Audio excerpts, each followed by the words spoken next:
Hello, everyone. This is Pastor Alan Hathaway from the Garrison Church of God. I'm glad you joined me for this particular message. I'm going to be talking about being good for something. This starts a series that I'm doing on Proverbs. I'm going to be looking at 4 different Proverbs and talking about how they expand out into our Christian life. One of the most interesting books in the entire Bible for me has been the book of Proverbs. It's been interesting to me from when I was a very young Christian all the way up until many, many years later now as I am an older Christian, and I am still learning and growing as I understand the book of Proverbs. It's one of those things that keeps unfolding as you kind of work with it, and it gets deeper and more meaningful as you study it and as you progressively work your way back through some of the Proverbs that Solomon wrote. They are pithy kinds of sayings that catch your attention. Quite often they're sarcastic. At other times they are sort of like you get gobsmacked by them because you're thinking, man, why didn't I see that before? And then there are others of them that you go, wow, what exactly does that mean? And how can I get my head around that concept? So there are many levels to the depths of the Proverbs. What many of us don't realize is that the book of Proverbs was actually compiled, according to the book itself, during the kingship of King Hezekiah. At that particular time, many of Solomon's ideas and concepts were collected together from various sources. 5 of those sources actually came from the time of Solomon, according to the internal information in the book of Proverbs. The first 7 verses are actually a preface that was probably written by the compilers when they compiled the book of Proverbs. They actually wrote down Solomon's statements over 200 years after his death. And so you're looking at a space of time like from us to the original founders of our country, and you can understand how language changed even for them in those almost 300 years. And for us, the same way, when we read documents back from that period of time, early in the late colonial period, it's sometimes difficult for us to understand exactly what was meant. And it became even more difficult for those after the exile, which were another 200 years after the time of Hezekiah. And so there was a complexity to this thing, and you can understand why the people who translated the book of Proverbs from Hebrew into Greek about 200 years before the time of Christ had a hard time with this book, because many of the words that they were unfamiliar with in their culture, and then in addition to that, many of the words had actually in the Hebrew changed their emphasis or their structural meaning, and so it didn't mean the same thing for the people of that time that it did for the people writing in the time of Hezekiah, or even the people writing in the time of Solomon. So it helps us to understand how long of a span of time actually passed between the writing of these documents and the collection of them. But in Proverbs, these first 7 verses really lay down the foundation for what the book of Proverbs is about. So I encourage you to read chapter 1, verses 1 through 7, and look at those thoroughly, because they'll help you understand. The other part of Proverbs is actually a collection of 6 different writings that are by Solomon. The first writing starts in chapter 1, and it goes through chapter 9, and it's actually an injunction to wisdom that is written for Solomon's son. And if you understand that, it will help you understand a lot of the thought process. The next book that is written in the book of Proverbs, and if you'd like to go to my sermon notes on our website, you can you can actually see this outline. But the next set of material that is there are a collection that was probably done in or around the time of Solomon of his Proverbs. And then the next section is actually a short section that was evidently intended as kind of a book or a pamphlet for his leaders, people that were in leadership in the kingdom, and he seems to have developed that for them, talking to them about what leadership was about. The next section is a collection of Proverbs that were done in the time of Hezekiah.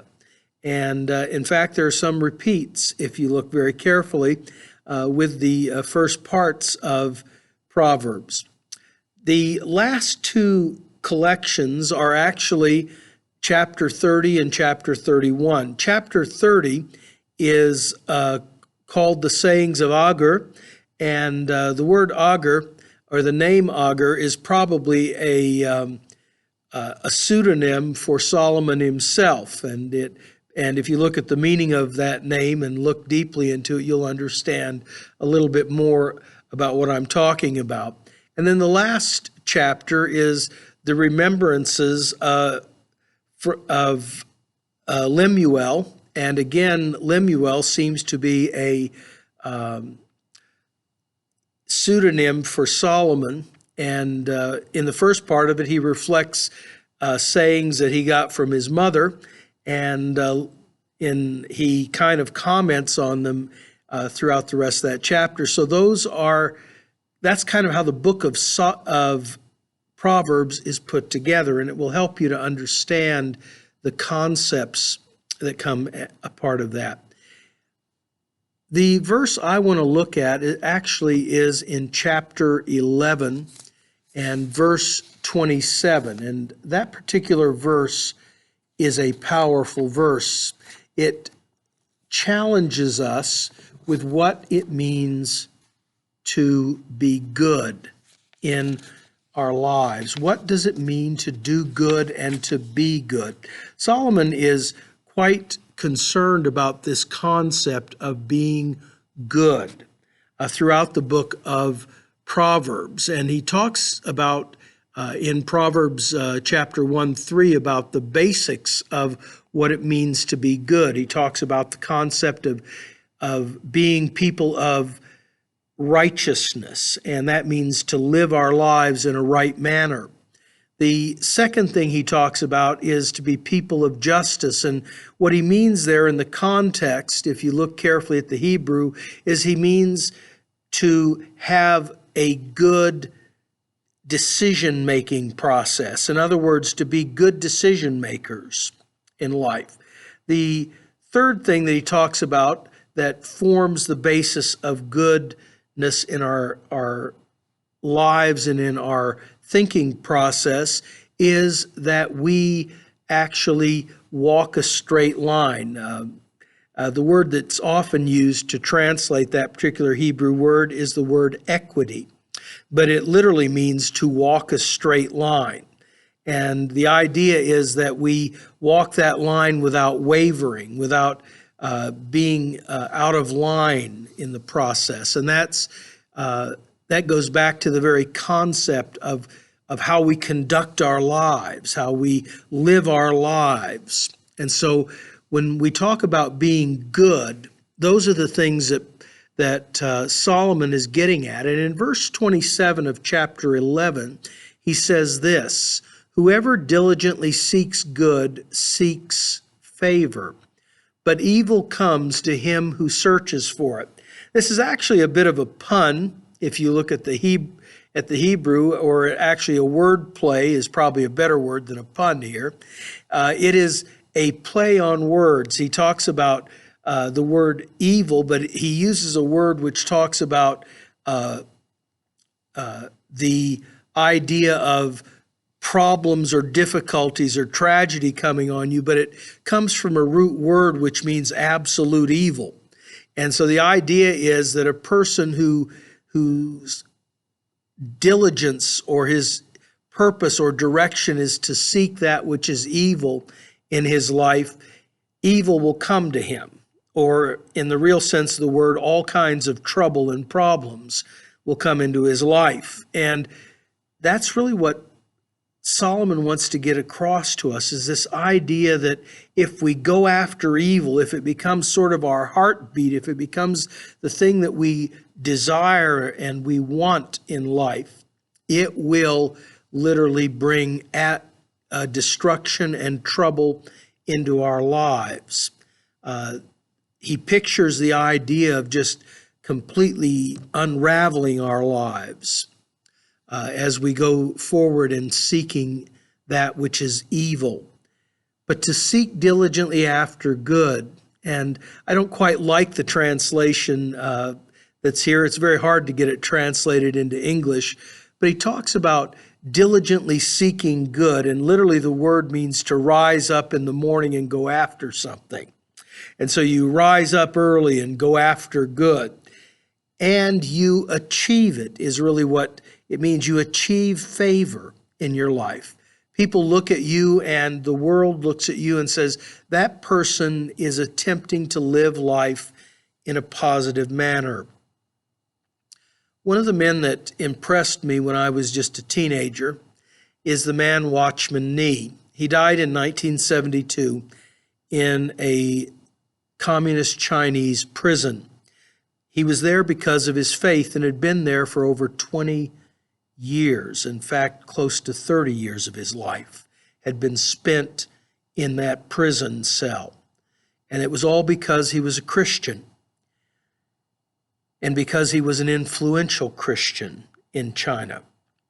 But in a book that he had written about the book of Ephesians called Sit, Walk, and Stand, it tells about the concept of being good in our relationships. And he particularly shares a story about a rice farmer and how he gets frustrated with his neighbor who lives down the hillside from him, who keeps breaching the dike on his rice paddy and draining his water into his own rice paddy. And so he gets frustrated with it and wonders what in the world to do about it, and goes to the church community and asks them, what do I do about this? And they pray with him, and he decides that what God would have him do is get up early in the morning and fill his neighbor's rice paddy first and then fill his own. And it makes such an impact on his neighbor that his neighbor decides to become a Christian. I thought about that in relationship to doing good in the world. The Apostle Paul in Romans chapter 12 talks to us about what it means to be a good person as a Christian, what God expects of us when we attempt to live a good life. And I'd encourage you to look at Romans chapter 12, verses 9 through verse 21, and look at that concept that Paul has for us as Christians. What does it mean for us to live a good life? I hope you're attempting to live a good life as a Christian, to live under the authority and the direction of Jesus Christ. You have a wonderful day. Hope to see you in church. God bless.